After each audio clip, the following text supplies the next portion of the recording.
आशा से निराशा हो रहल छौ तोर भाई गे बहिना।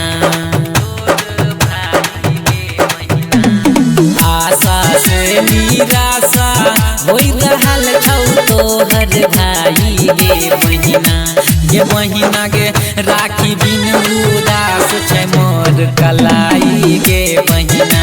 गे बहिना गे राखी बिन उदास मोर कलाई गे बहिना। आशा से निराशा हो रहल छै तोहर भाई गे बहिना। आशा से निराशा हो रहल छै तोहर भाई गे बहिना।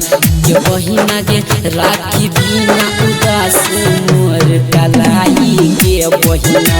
गे बहिना गे राखी बिना उदास मोर कलाई गे बहिना। संदीप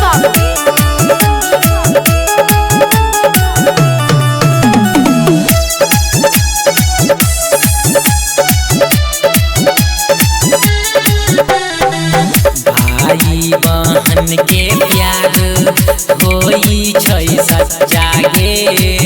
तोरे ही बान्हल राखी करैया रक्षा गे। भाई बहन के प्यारी होई छै सच्चा गे। तोरे ही बान्हल राखी कहै छै रक्षा गे। भूल जेबही कहूँ हमरा टीका के लगाई गे बहिना।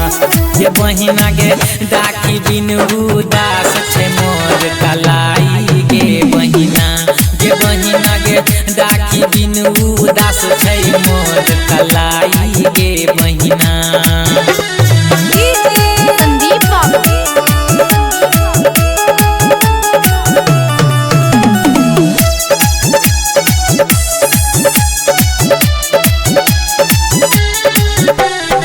संदीप सुन रे बच्चे लाल फोन लगाबे रे। राखी तो छूट गेल बतियो कराबे रे। मेरे साथ नामो फोन लगाई रे। राखी तो छूट गेलै बतियो कराबे रे। चल जेबही कहियो हमसे होई के पराई गे बहिना। गे बहिना गे राखी बिना उदास मोर कलाई गे बहिना। गे बहिना गे राखी बिना उदास मोर कलाई गे बहिना। लोसी रिकॉर्डिंग स्टूडियो घोंगेपुर सहरसा।